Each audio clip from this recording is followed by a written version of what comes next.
Michael, with these people, people might as well go ahead and get ready. Donald Trump is going to send ICE, U.S. Marshals, every federal law enforcement to polling places to intimidate people. They're going to make up stuff with these voter rolls. There's nothing. I do not trust these people at all. Right. And we shouldn't trust them. And in addition to ICE and the National Guard, you could have the Proud Boys and the Oath Keepers show up as well, because we know he gave pardons to 1,500 insurrectionists that tried to overthrow the government in 2021, January 6th. So, yeah, this is more this is more of the authoritarian play that's taking place, and that's playing out. And what we have to realize is this is white people. This is them fearing the African American vote. This is them fearing the vote of Latinos, etc. And this is a desperate play for them to maintain power. And as you've talked about your book, White Fear, they fear 2043 when it's projected that white people will become the minority population in this country. So, yeah, we have to get ready. We have to study Project 2025 and develop strategies to fight against this. Let's talk about voting first. I have repeatedly said that the thug-in-chief, Donald Trump, is a cheater. He's a cheater. He's a liar. You can ask all of his wives and his ex-wives. He cheats at everything. Now what they're trying to do, they're trying to build this massive database of voter information that's across the country. Okay? Now remember, Steve Bannon has been out here saying, well, we've got lawyers saying that Trump could run for a third term. Even though the Constitution is very clear about only being able to serve 2 terms. Okay?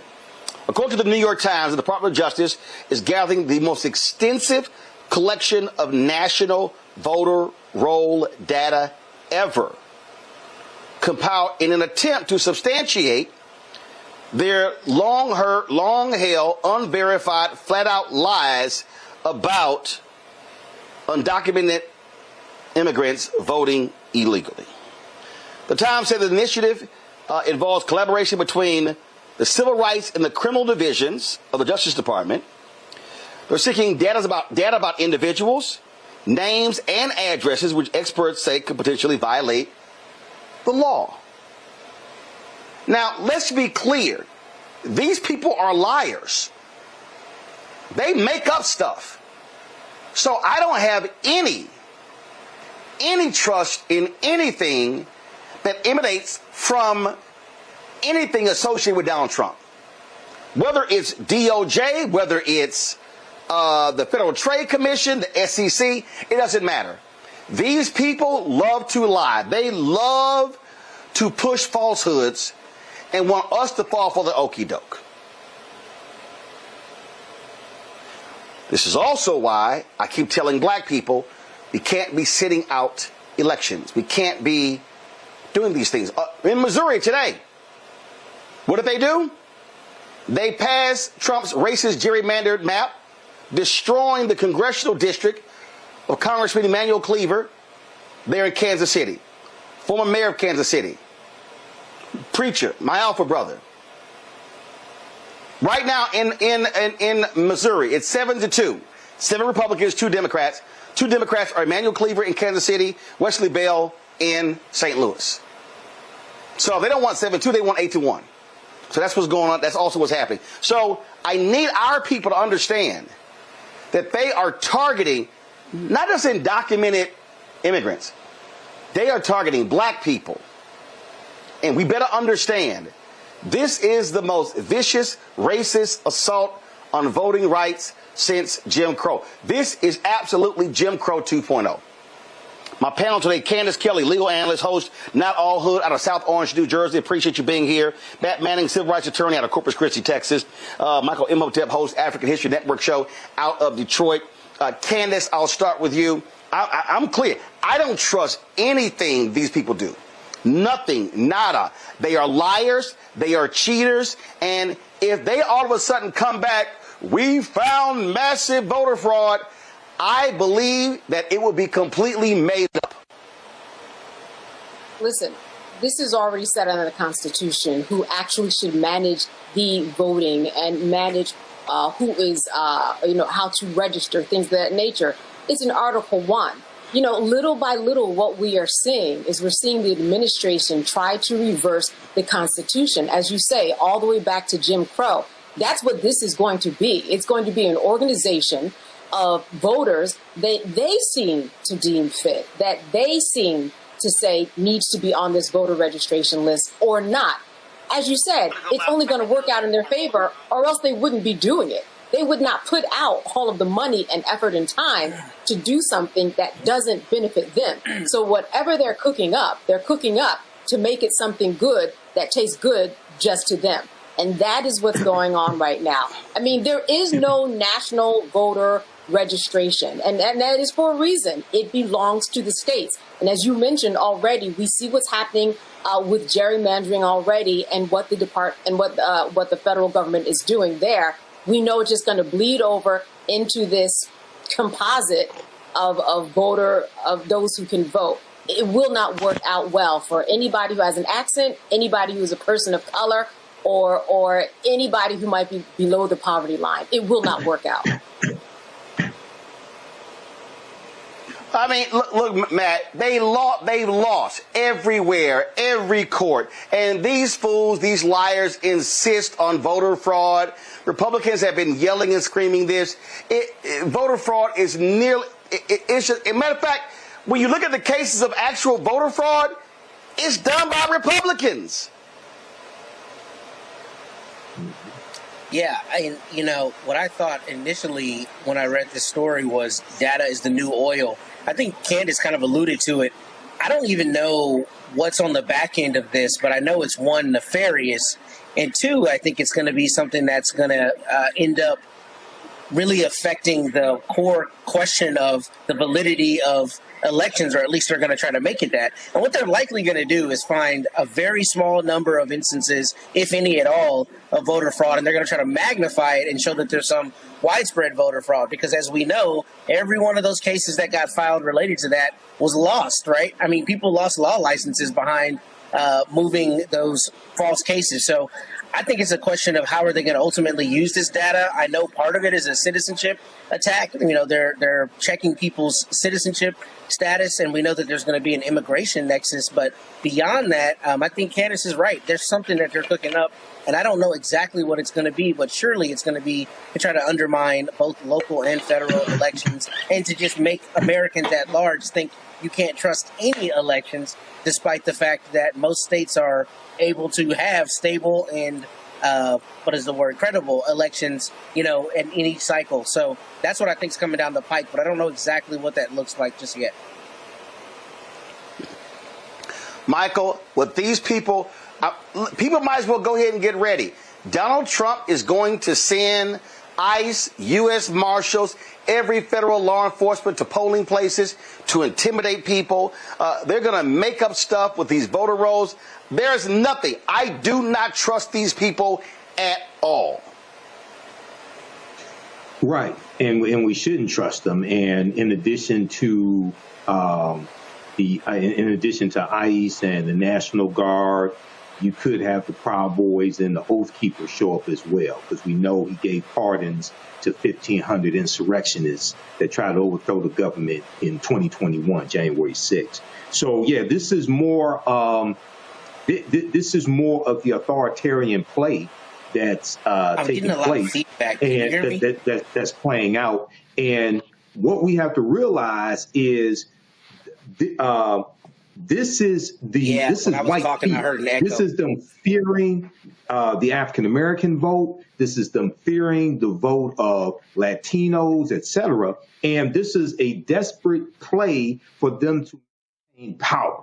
And as you've talked about your book, White Fear, they fear 2043, when it's projected that white people will become the minority population in this country. So Yeah, we have to get ready. We have to study Project 2025 and develop strategies to fight against this. Our people to understand what's going on here. I need them to understand that they are going to be attacking black people. Look, this national voter registration database, that's one thing. They are scared to death. Candace, they can't lose the House. They are so desperate. No. Again, they're gerrymandering seats. They're doing everything. They know the economy is tanking. It is tanking. Their own people are upset with them. They will do whatever. They will do whatever they can to cheat. And that's what their goal is. And people need to not go, well, I'm not quite sure, Roland. I think you're just hyping this thing up. No, I'm not. Well, let's take a look. The midterms are coming up. What's that? 33 seats that are at stake.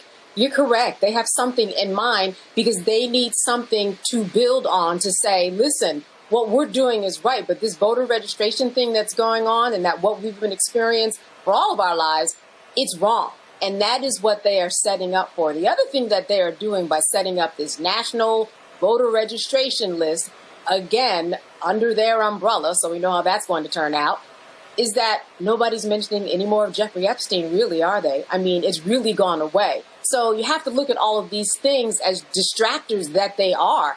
This is what they want us and all of the media to be talking about. And yes, it's happening and we need to be talking about. But there are other issues that are even bigger that we're not talking about. And that is also part of the strategy. They're going to use this in campaigning and they're going to use this to deflect other things that we're going to find out about a year from now. Yeah, I'm telling you, Matt, we have to be extremely protective. These people, they are going to cheat. They're going to try to do everything. And remember what Donald Trump said in 2016? Black people, thank you for not voting. The only way to send these people a message is if we have, y'all want to do boots on the ground? Do boots on the ground to the ballot box. That's what you do, Matt. It's precisely, especially because you can't trust the Supreme Court's going to get it right if it gets up there to them. It's purely a numbers game. So it's got to be boots on the ground to the ballot. And it can't be people who are saying, I don't love, one of the candidates, or I feel like they're not talking to me 100%.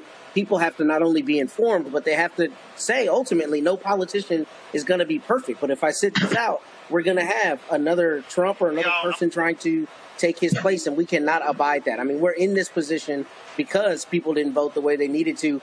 And it really baffles me that we as a country, or the people in this country who voted for Donald Trump twice to be our president. That should not happen in a rational world. And the way you stop that is people going to actually cast their vote. So people cannot be riding the couch in the midterms and in subsequent elections. Michael. Yeah, when I mentioned Project 2025, it's important for people to understand that 47% of Project 2025 policies have been implemented in approximately the first 8 months of Donald Trump's presidency. And that's tracked by Project 2025 tracker. Secondly, I think we have to change the language. It's not they are going to cheat, is they are cheating. What we just saw in Missouri today, okay, with the new maps, that is cheating. What we saw in Texas, what Republicans in Texas gerrymandering the maps mid-census, not waiting on the census to redraw district maps, that is cheating. So it's not that they are going to cheat, is that they are cheating and they're going to do it even more so. The question is, how do African Americans organize to fight against this? Okay, because they This is an all-out assault. You've talked about defunding Black America, Roland. This is the worst assault on African Americans since going back to the modern-day civil rights movement. Be sure to register for my new online history course. Visit our website, AfricanHistoryNetwork.com. AfricanHistoryNetwork.com. This class is on Saturdays. 4 p.m. Eastern Standard Time, and it's going to start Saturday, August 6th, 2025. Go to our website, AfricanHistoryNetwork.com, and scroll down. This is African empires, the Moors, and the transatlantic slave trade, 5000 BC to 1800 AD. This is a 10-week online course. We're actually going to start on Saturday, September 6th. Click right here to register. Classes on sale, $80. We do the sessions live. All the sessions are archived and recorded. You can go back and watch it anytime. And one of the things we'll talk about are various African empires, whether we talk about ancient Nubia or the Kush Empire, ancient Kemet, ancient Egypt, Great Zimbabwe, Carthage, the Nok culture. We're going Meroe, Axum. We're going through and looking at history, thousands of years of history, various African empires, and then also we'll deal with the transatlantic slave trade and how it evolved. So we'll look at history from 5000 BC through 1800 AD. You'll get 5 of my lectures in digital download format free with this. And then also be sure to download our class lesson plan here as well. Click on the download button to download our class lesson plan. And visit my website, AfricanHistoryNetwork.com. Our social media handles are here as well. And you can email me through the website. Just click on contact the African History Network. So this class is PG-13. You can use this content with your children. Also, I don't do a lot of cursing or anything like that. It's very visual. There are 80 to 100 articles that we reference in the class. I show you the articles on the screen. There are 15 books that we reference. You don't have to buy any of the books. We show you the books we show you the pages of the books on the screen as well. And there are 200 slides in the class also. Okay. So I have a PowerPoint presentation. There are video clips that we show, excerpts of interviews I've done with some of our historians. I've been teaching this class on and off since 2017. So it has evolved immensely since then. Also, you can support the African History Network through PayPal and Cash App. We have the information right on the homepage of my website. If you scroll down, $ the AHN show through Cash App, and through PayPal, paypal.me/the AHN show. This is our Cash App. Tag $ the AHN show, SHOW. When you go to it, it'll say Michael and show my picture there. Okay, these are some fake African History Network Cash App accounts that have been stealing money from us. And I put our tag right here. Here's our link to our Cash App, QR code. Okay, so you can support us there if you want to donate support us $5, $10, $15, $25, $50, $100, whatever it is. It definitely helps us keep doing the research, stay on the air, pay some of the bills, and broadcast the Sunday night show also. And here's our link for PayPal, paypal.me/the AHN show. Okay. All right. So look, we have to get out of here. Remember, at the African History Network, we focus on educating, empowering, and inspiring people of African descent throughout the diaspora and around the world, because right now it's correct wrong behavior. It's not over till we win. We're kind of forever.